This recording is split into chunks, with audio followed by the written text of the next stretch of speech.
Paix à tous. Vous êtes-vous déjà interrogé sur l'avenir du monde?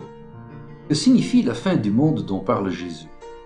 Jésus a dit à ses disciples, « Et si je m'en vais et que je vous prépare une place, je reviendrai et je vous prendrai après de moi, afin que là où moi je suis, vous soyez aussi. » Quand Jésus reviendra-t-il pour ceux qui sont nés de nouveau et les amènera-t-il dans cet endroit spécial dont il parle? Personne ne connaît cette heure, sauf Dieu le Père. C'est la diffusion de l'évangile du royaume à tous, qui est l'événement clé qui viendra juste avant la fin du monde. Nous le savons parce que Jésus l'a dit dans Matthieu 24, 14. Et cet évangile du royaume sera prêché dans la terre habitée tout entière, en témoignage à toutes les nations, et alors viendra la fin. On pourrait se poser la question, de quelle fin parle Jésus? La fin est l'apogée du monde et du temps tel que nous la connaissons. C'est la dernière partie du plan de Dieu pour les nations. Chaque détail de la fin du monde n'est pas révélé dans la Bible, mais Dieu nous a donné une idée de ce qui se passerait à travers de prophéties. Les principales prophéties concernant les événements se trouvent dans le livre de Daniel et de l'Apocalypse. Nous trouvons également des informations supplémentaires dans le chapitre 24 de Matthieu et dans les 1er Thessaloniciens, chapitre 4. Pour résumer brièvement ces événements, nous pourrions dire que la prédication de l'évangile du royaume doit être accomplie avant la fin. Après que l'évangile du royaume aura été prêché à tous les peuples, Jésus lui-même reviendra. Il y aura une résurrection de ceux qui étaient croyants quand ils sont morts. Tous les croyants vivants à ce moment-là seront pris dans les airs pour rencontrer Jésus. Il y aura une réunion entre les croyants qui sont morts auparavant et ceux qui sont enlevés et le Seigneur Jésus-Christ lui-même. Alors il y aura un temps de grande souffrance sur la terre. Ce temps est appelé la tribulation qui, selon le livre de Daniel, chapitre 9, versets 24 à 27, durera 42 mois ou 1260 jours. Les personnes qui n'ont pas été emportées dans les airs avec Jésus à son retour sont celles qui l'ont rejeté et ont vécu selon leur propre voie pécheresse. 3 choses distingueront la tribulation de tous les autres temps. Elle sera mondiale et pas seulement locale. Les gens se rendront compte que la fin du monde est proche. L'intensité du problème sera plus grande que jamais. La Bible nous parle également d'une période de 1000 ans après la tribulation, pendant laquelle Jésus régnera sur la terre. Jérusalem sera le centre de son gouvernement. Cela prendra fin lorsque Satan organisera une dernière révolte contre Dieu. Satan sera jeté dans les temps de feu pour l'éternité, après que Dieu ait envoyé du feu du ciel pour mettre fin à toute opposition. La deuxième épître de Pierre, chapitre 3, verset 10, nous dit que le monde embrasé sera dissous. C'est alors que le temps, tel que nous le mesurons maintenant, n'existera plus. Nous entrerons dans l'éternité qui n'a ni commencement ni fin. Le plan spécial de Dieu s'accomplira enfin. Et le 7e ange sonna de la trompette, et il y eut dans le ciel de grandes voix disant, « Le royaume du monde de notre Seigneur et de son Christ est venu, et il régnera au siècle des siècles. » Avant que Jésus ne revienne pour établir son royaume dans sa forme finale, l'évangile du royaume doit être étendu à travers les nations du monde. Pour nous permettre de prêcher l'évangile du royaume, nous devons comprendre le royaume de Dieu et nous devons d'abord l'expérimenter. L'évangile du royaume était le but central de la vie de Jésus. Il a dit aux chefs religieux, « Car vous fermez le royaume des cieux devant les hommes, car vous n'entrez pas vous-même, ni ne permettez à ceux qui entrent d'entrer. » Tout au long des évangiles, on nous dit de chercher d'abord le royaume, de prier pour lui et de le prêcher. Ensuite, Jésus nous dit comment entrer dans le royaume et il nous dit que pour y résider, un nouveau style de vie est requis. C'est la raison pour laquelle nous devons comprendre les principes et les modèles de ce royaume. C'est un royaume qui ne peut pas être ébranlé par les forces ennemies et il devrait être le but central de nos vies. C'est une cause éternelle à laquelle nous pouvons prêter toute notre allégeance. Comme nous l'avons expliqué dans notre leçon précédente, l'homme a un corps naturel qui vit dans le monde naturel, mais il est aussi un être spirituel avec une âme et un esprit éternel. L'homme est corps, âme et esprit. Notre être spirituel, notre âme et esprit fait partie du monde spirituel, tout comme notre corps naturel fait partie du monde naturel. Parce qu'il y a un monde spirituel, il y a aussi des royaumes spirituels, tout comme il y a des royaumes et des pays dans le monde naturel. Mais dans le monde spirituel, il n'y a que deux royaumes. L'un est le royaume de Satan qui se compose de Satan comme dirigeant, d'êtres spirituels dénommés démons et de tous les hommes qui vivent dans le péché et la rébellion à la parole de Dieu. L'autre est le royaume de Dieu qui consiste en Dieu le Père, Jésus-Christ, le Saint-Esprit, des êtres spirituels, les anges et tous les hommes et femmes qui vivent dans une juste obéissance à la parole de Dieu. Le royaume de Dieu existait dans le passé, il existe dans le présent et existera dans le futur, mais sous forme différente. Aujourd'hui, dans le monde naturel, le royaume de Dieu existe individuellement dans chaque homme et femme qui a fait Jésus le roi de leur vie. À l'avenir, il y aura une révélation visible du royaume de Dieu. L'une des paraboles que Jésus a racontées révèle que tous les hommes font partie soit d'un royaume, soit de l'autre. Il a dit dans Matthieu 13, 38, « Et le champ, c'est le monde, et la bonne semence, ce sont les fils du royaume, et l'ivrée, ce sont les fils du méchant. » Avant d'aller plus loin dans l'explication du royaume de Dieu, il faut dire que le royaume de Satan est un lieu de désespoir, de tourment et de souffrance, alors que le royaume de Dieu est un lieu de joie et de bonheur avec Dieu où il n'y aura ni larmes ni souffrance. La Bible nous enseigne que tous les hommes et toutes les femmes ont hérité de la nature pécheresse du premier homme Adam. Romains 5, 12 nous dit « C'est pourquoi, comme par un seul homme le péché est entré dans le monde et par le péché la mort, et qu'ainsi la mort est passée à tous les hommes, en ce que tous ont péché. » Et nous lisons aussi dans Romains 3, 23 « Car tous ont péché et n'atteignent pas à la gloire de Dieu. » Cela signifie que nous avons une nature fondamentale pécheresse, ou la semence du péché en nous. Notre inclination naturelle est de faire le mal. C'est pourquoi, à notre naissance, nous appartenons automatiquement au royaume de Satan.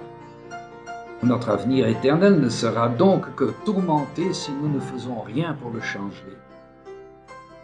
C'est en étant nés de nouveau, en acceptant Jésus comme notre Seigneur et Sauveur, et en étant baptisés que nous quittons le royaume de Satan et entrons dans le royaume de Dieu. Depuis que Satan se fut rebellé contre Dieu, il y eut une guerre spirituelle entre le royaume de Satan et le royaume de Dieu. Tout au long de la Bible, nous lisons au sujet de cette guerre entre ces deux royaumes. Cette bataille se déroule dans le monde entier pour le mental, l'âme et l'esprit de l'homme. Satan veut garder les hommes captifs dans son royaume et par le péché.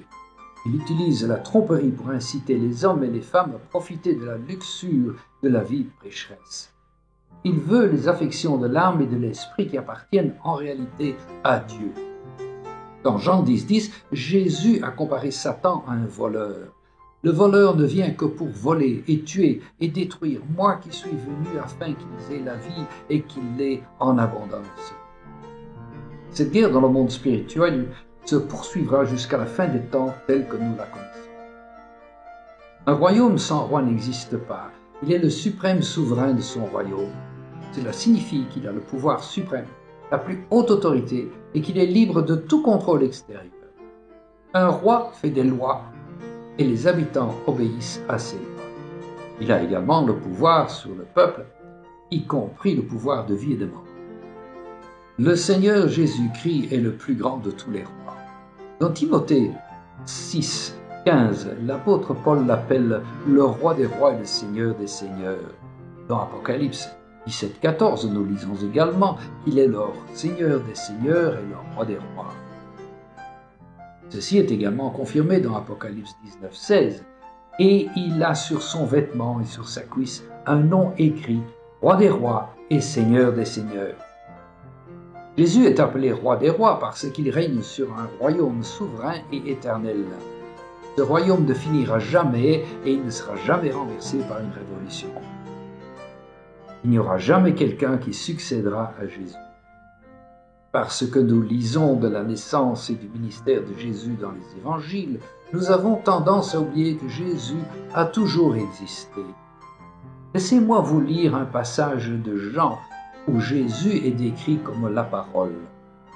Au commencement était la parole, et la parole était auprès de Dieu, et la parole était Dieu. Elle était au commencement auprès de Dieu. Toutes choses furent faites par elle, et sans elle, pas une chose ne fut faite de ce qui a été. Les choses révélées sur l'avenir qui ne peuvent être connues par la sagesse naturelle sont appelées prophéties. Beaucoup d'entre elles ont été prophétisées dans l'Ancien Testament à propos de Jésus, en tant que roi des rois. Ces prophéties révèlent comment, quand et où le roi devait naître et donnent de nombreux détails sur sa vie, son ministère, sa mort et sa résurrection. Par la généalogie de Jésus que nous trouvons soit dans Matthieu 1, soit dans Luc 3, nous savons que Jésus est né juif. Il est d'abord venu en tant que roi auprès de son propre peuple juif, mais ils l'ont rejeté. On lui a demandé s'il était ou non le roi attendu. Il a été accusé d'être de Satan plutôt que de Dieu. Les gens ont même essayé de prendre Jésus et de le faire roi par la force parce qu'il n'établissait pas le royaume qu'il désirait. Le peuple était déçu que Jésus n'ait pas renversé le gouvernement romain. Ils étaient en colère parce que Jésus n'établissait pas un royaume terrestre visible.